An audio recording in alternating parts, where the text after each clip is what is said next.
Brother Champ, as to mute po tayo agad.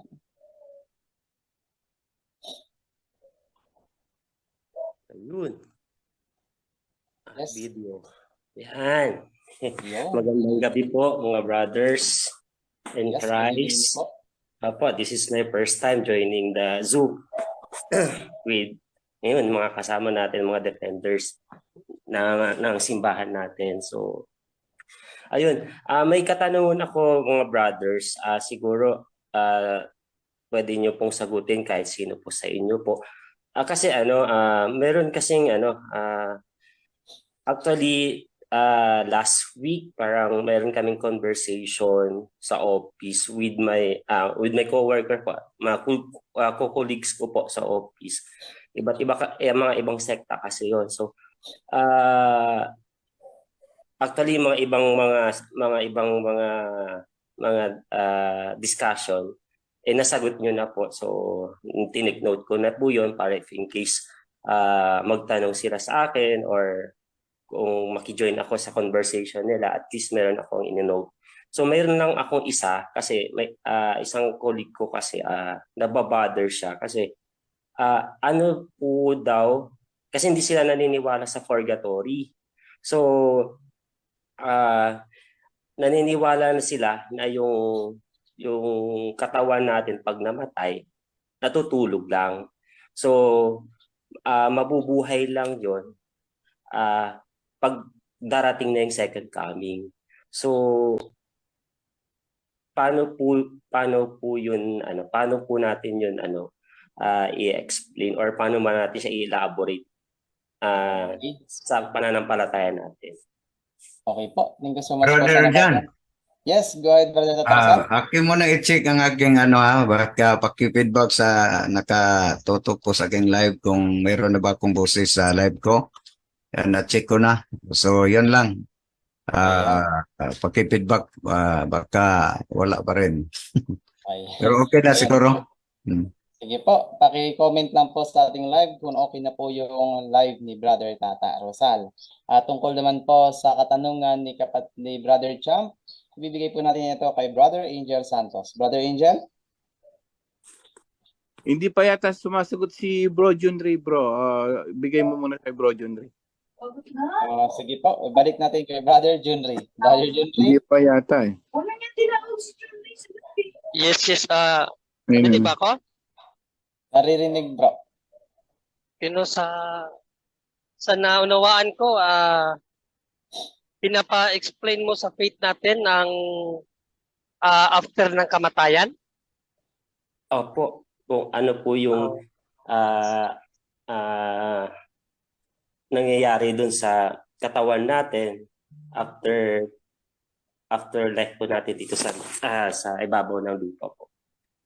Yes, if we look at to our teaching, brother, meron tayong tinatawag na eschatology, no? The teaching of the church regarding sa reality of the last 4 things na dapat malaman nating mga buhay. Ano ba yung 4 na bagay na tinuturo ng simbahan after death? So yun po yung reality of hell, reality of heaven, reality of judgment, and ano ba yung pang-4 bro? Nalimutan ko. Judgment, heaven, hell, at purgatory.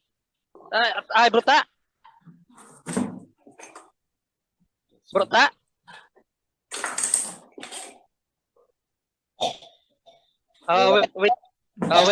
Wait lang yanok muna yung ang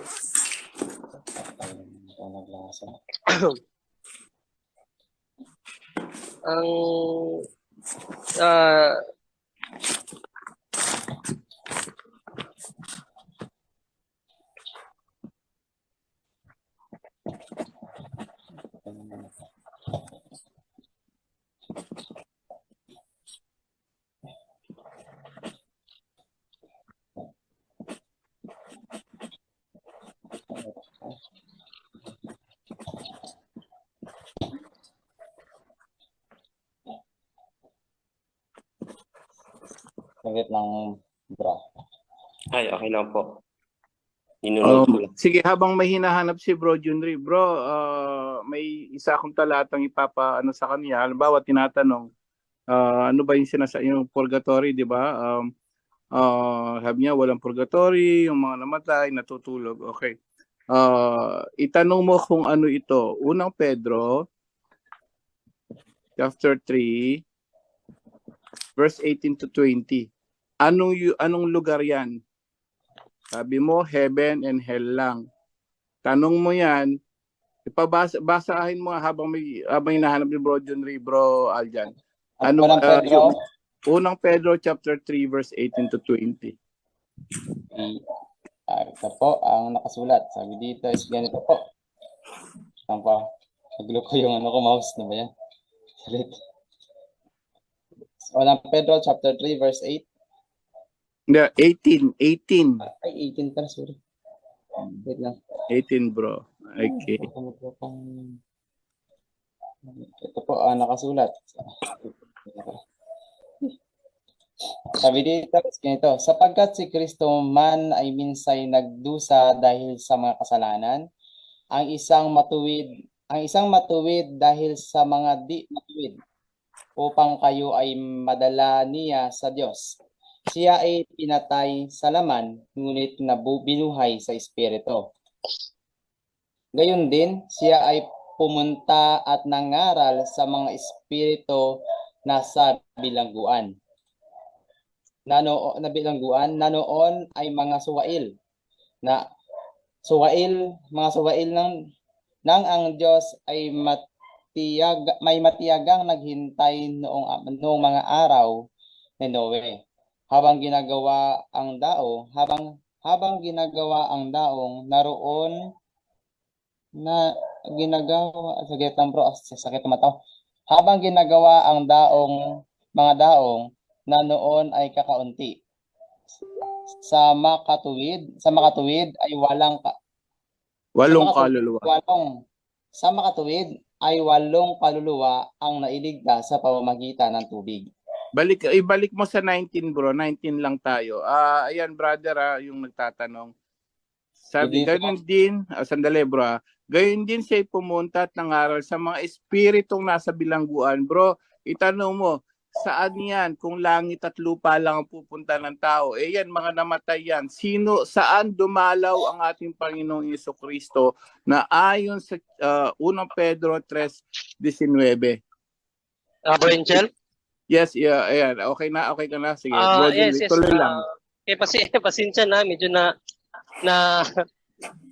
may ginagawa kasi ako dito. Hindi ako makapag-focus. Well, regarding sa tanong mo, kapatid, no, regarding sa patutunguhan ng tao after kamatayan, no? As I said, mayroon tayong doctrine of eschatology, no? Na what is eschatology?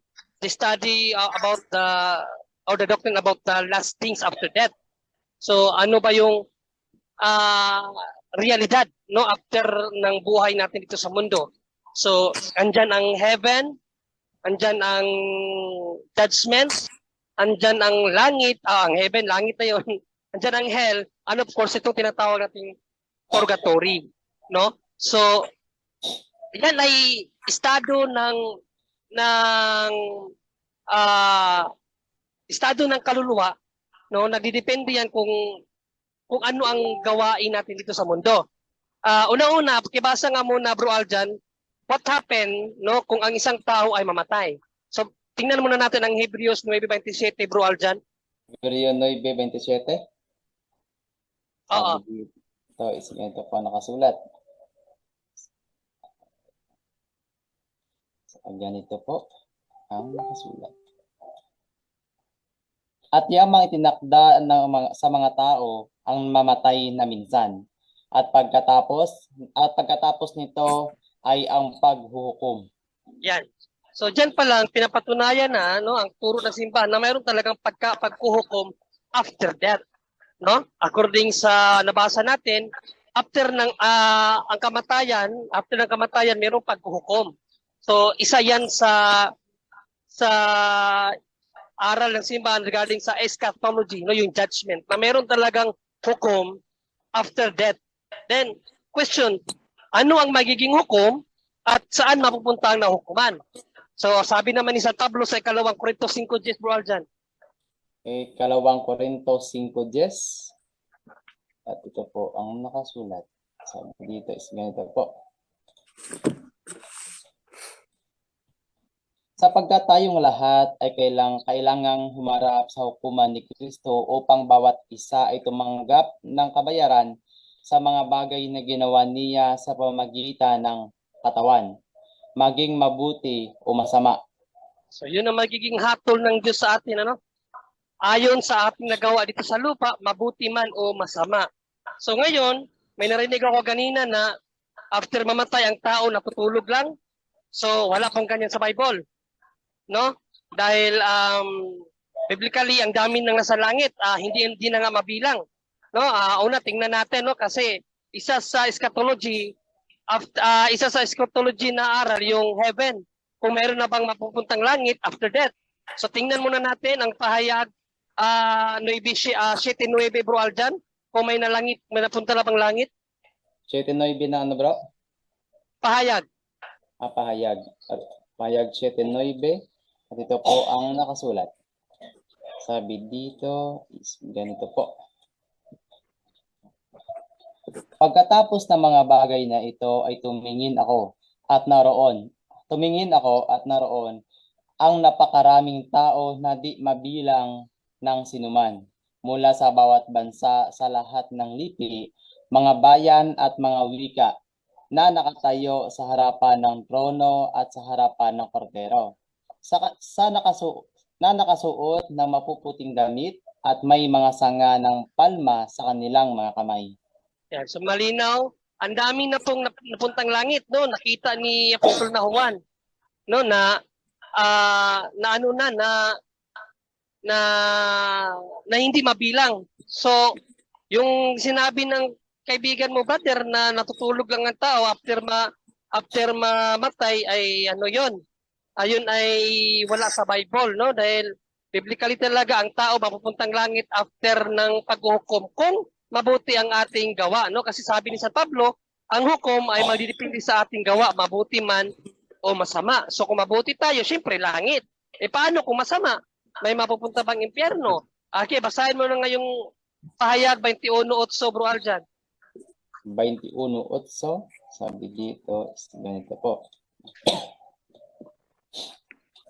Sabi dito, ngunit sa mga duwag, sa mga hindi nanampalataya, sa mga karumaldumal, mga mamamatay tao, mga makiapid, mga mangkukulam, mga sumasamba sa mga Diyos-Diyosan, at sa lahat ng mga sinungaling, ang kanilang bahagi ay sa lawa na lumiliyab na apoy at asupre, na siyang ikalawang kamatayan.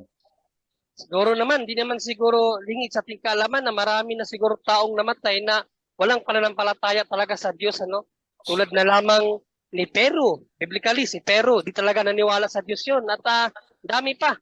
Kahit sa panahon natin, meron tayong mga kaibigan, kakilala, na hindi takot pumatay, hindi takot gumawa ng kasamaan dahil para sa kanila walang Diyos. Ayon sa Bible, ang kanilang patutunguhan ay sa dagat-dagatang apoy. So, again, it proves our doctrine that there is talaga heaven and hell.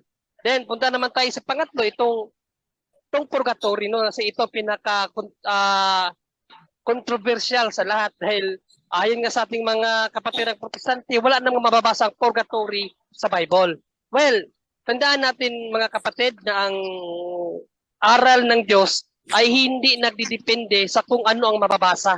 No, dahil kung titingnan muna natin, Bro Aljan, ng ikalawang Korinto 4:6. Ikalawang Korinto 4:6. Ikalawang Korinto. Pakibasa sa ang Biblia, bro, ang Biblia. 4:6, sabi dito is ganito, ang Biblia. Ang Biblia, sabi dito, sapagkat ang Diyos ang nagsabi, magniningning ang ilaw at kadiliman, na siyang tumatanglaw sa aming mga puso upang mabigay liwanag sa pagkilala sa kaluwalhatian ng Diyos sa mukha. Sorry bro, ikalawang Korinto 3:6. Okay, sa ikalawang 3:6, dito naman po ang nakasulat. na ginawang na ginawa kaming may kakayahan na maging mga lingkod ng bagong tipan, hindi ng titik, kundi ng espiritu, sapagkat ang titik ay pumapatay, subalit ang espiritu ay nagbibigay buhay. Yan, so malinaw po na hindi po tayo nagdidepende sa kung ano ang mababasa natin dahil ayon kay San Pablo, kung aasa tayo sa kung ano ang mababasa, maaari po tayong mapahamak niyan, no? Kaya ang simbahan nagdidepende sa kung ano ang turo ng Espiritu Santo.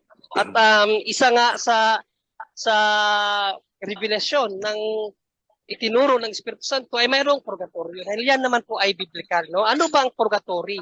So ang purgatory ay isang estado pa rin, no, sa isang kaluluwa na hindi pwede sa langit at hindi rin pwede sa purgatory. Hindi pwede sa impyerno. Kanina nakita na natin na may mga taong na langit, no? Siyempre ang mga napunta doon yung talagang walang kasalanan, no? Kasi kung babasahin natin ang pahayag 21-27, Bro Aljan. Pahayag 21-27. Pahayag 21-27 at ito po ang nakasulat. 27. Sabi dito, ganito. At hindi makakapasok doon ang anumang bagay na marumi o ang sinumang gumagawa ng karmaldumal o ng kasinungalingan, kundi sila lamang na nakasulat sa aklat ng buhay ang kordero. Yan. So malinaw sa pahayag 21-27 na walang makakapasok sa langit kahit katiting na kasalanan, no?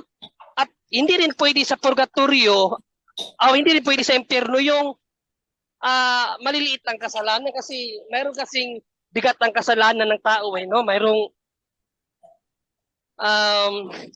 kasalanang binyal at meron din kasalanang mortal. So yung mortal binasa natin kanina sa dagat-dagatang apoy, no? Yung mga nakapatay, yung mga sinungaling, sa dagat-dagatang apoy yun sila. Pero may mga kasalanan na sabihin nating white lies, no? White lies is still a lie. Kapag mayroon kang ginawang pagsisinungaling, no? Dahil for the sake of siguro security, kaya nagsinungaling ka na para hindi ka mapahamak or hindi mapahamak yung kaibigan mo kaya nagsinungaling ka, still a lie. Pero pwede ka bang mapuntang langit kapag namatay ka? Siyempre hindi kasi ayon nga dyan sa binabasa, walang makakapunta ng langit kahit pakating kasalanan. So kung hindi pwede ang namatay na may katiting kasalanan, hindi siya pwede sa langit, hindi rin siya pwede sa impyerno kasi hindi naman mortal ang kanyang kasalanan, saan siya ilalagay ng Diyos? So yun yung binasa ni Bro Angel kanina, no, na mga espiritong na bilanggo. Yun sila. Yung bilangguan na yon, tinawag yun na simbahan na purgatory. Dahil etymologically speaking, ang purgatory nagmula siya sa salitang purge, no, o sa Latin na purgationem, na sa English is purge, no, paglilinis. Bakit ba lilinisin? Dahil yan ang sabi ng Panginoong Jesucristo, lilinisin tayo sa apoy, no? Marcos 9:49, Bro Aljan. Marcos 9:49. 9:49. Oo. Dito is ganito po.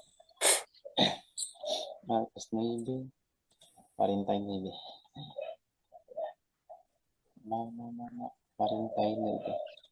Ito po ang nakasulat. Sapagkat bawat isa'y aasinan ng apoy. Pakibasa sa ibang talata, bro.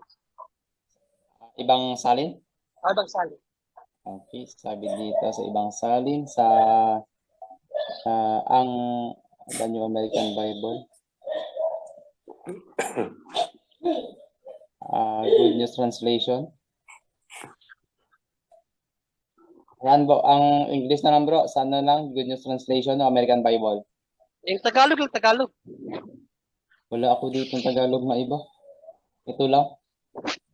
Ang bagong Biblia. Sige, wag na lang.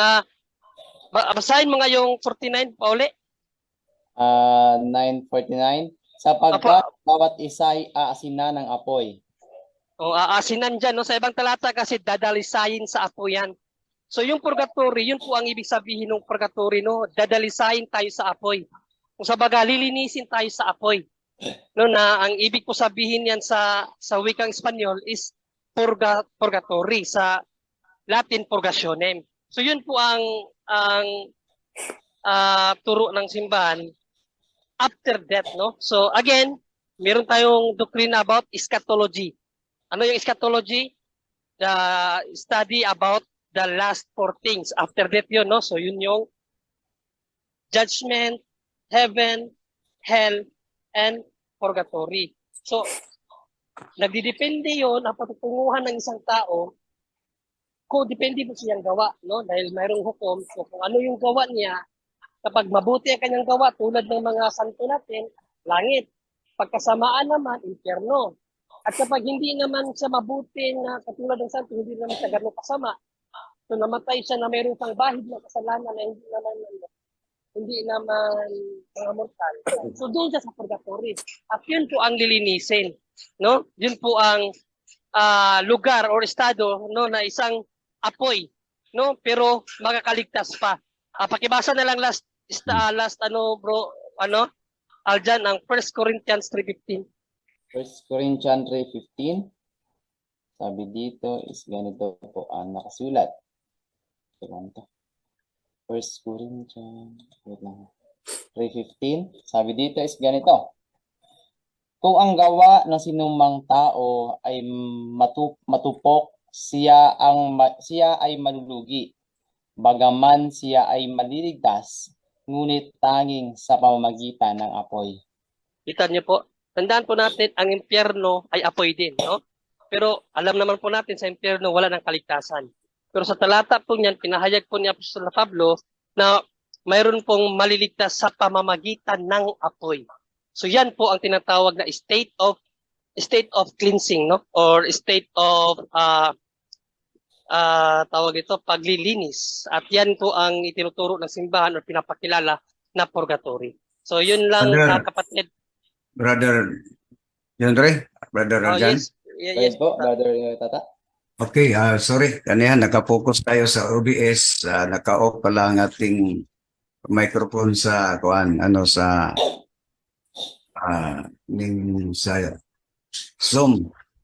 So, lagpas naman tayo ng alas 10, pero magbigay ko muna ng tape lang sa iyo, Brother Cham Fernandez ba yun ang nagtanong? Yes, Yes yes. po. Okay, kay yung aral na ang katawan at ang kaluluwa, isa lang, pag mamatay ang katawan, patay din kaluluwa, yun, aral yun ng mga Judaism at kinokopya ng mga STA. So, mayroon silang talata nga gamitin nila na parang totoo naman kung tingnan natin. Paki-record na lang, brother, ang talata, hindi na lang natin basahin, parang may idea po kayo. Yung Ecclesiastes, paki-record ha? Aron, yun ang mga batayan nila nga ang kaluluwa at ang discussion ko last Sunday doon sa market preaching namin, nagsabi ko, yung sa Ilenggolet hanggang ngayon, nandyan pa sa liwingan dahil yun ang turo nila paghintay sa general judgment. Ecclesiastes 9, 5 hanggang 10, na ang mga buhay ay alam nila nga sila po ay mamatay, pero ang mga patay ay hindi na niya alam. So wala na silang isip. So pangalawa, yung awit 115:17. Ang mga gamitin nila na ang kaluluwa, dahil yung kamatayan ay dalawa, physical at spiritual. At saka awit pa rin 39, chapter 39. So yon ang mga batayan nila na ang mga patay ay wala nang alam. Ngunit sumasalungat na sa mabasa natin sa Biblia dahil yung tinutukoy sa mga talata na yon ay tumutukoy yon sa physical death. Ngunit yung spiritual death, kung sulat yung yung Ezekiel 18:20 na ang kaluluwa ng mga makasalanan ay mamatay, yun ang spiritual death. Ezekiel 18:20. At saka 1 Timothy chapter 5 verse 6 na ang taong palaging gumagawa ng kasalanan patay na kahit buhay pa. So, ibig sabihin, patay ng kaluluwa niya, pero buhay pang katawan niya. So, spiritual and death ang tinutukoy dyan. So, kung para sa kanila, ang kaluluwa at ang katawan, isa lang, mamatay ang kaluluwa, patay din ang katawan, sumasalungat na yun sa, sa sitwasyon ni Lazaro at sa taong mayaman, di ba? Yung Lucas 16, 23-22, na namatay si Lazaro at inilibing. Namatay ang mayaman at inilibing. Bakit na may conversation pa sila doon sa kinalalagyan ni Abraham? Nagsalita pa ang taong mayaman at nagdasal pa kang amahan Abraham na magpunta si Lazaro. So, patay naman yung katawan nila. Pero may lugar na kung saan sila, yun ang turo natin na kinalagyan ni Abraham, yung limbus patrum. Before na si Kristo ay namatay sa cross, nag-exist pa yung limbus patrum. So, limbus patrum yun. Nandyan si Lazaro at kang Abraham, ang taong mayaman. So, nandun sa apoy. Nagdasal pa siya. Isa pa, kung para sila ang kaluluwa at ang katawan, isa lang, sumasalungat na rin sa unang hari, verse King, chapter 17, verses 17 hanggang 22, na ang isang bata namatay dahil biseparate ang kaniyang kaluluwa o humiwalay ang kaniyang kaluluwa. And then nagdasal si Elias na pabalikin ang kaluluwa sa bata. Nagdasal siya kang Jehovah sa King James Version. At narinig ang dasal ni Elias sa ni Jehovah at nabalik ang kaluluwa sa bata at muling nabuhay ang bata. So, yun mga kapatid, punto por punto naman itong sagot ni Brother John Ray patungkol sa purgatory.